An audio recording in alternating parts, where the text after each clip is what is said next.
बस अभी बात बाकी है। राजा लहे लहे, राजा लहे लहे लब कीजिए, अभी तो पूरा रात बाकी है। राजा लहे लहे लब कीजिए, अभी तो पूरा रात बाकी है।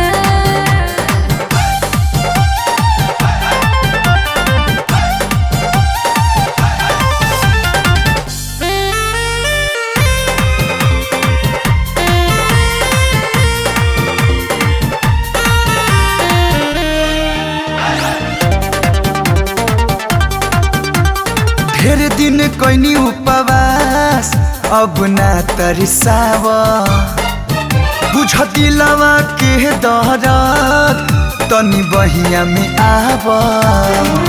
राजा रउए हो धन तनी काम धरी, मजा होई किर किर जनी काम करी। पूरा कदया रमान हमार भीतर के जान जा बात बाकी है।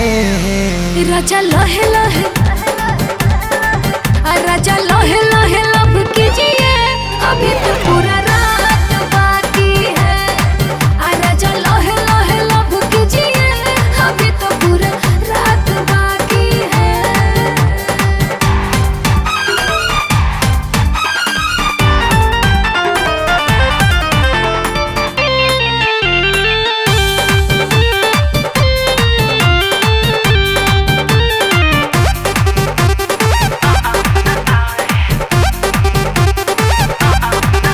बड़ा भाग से मिलल मौका, एक जन तू गवाव। मधुनियन होठवा के होठवा से सटाव।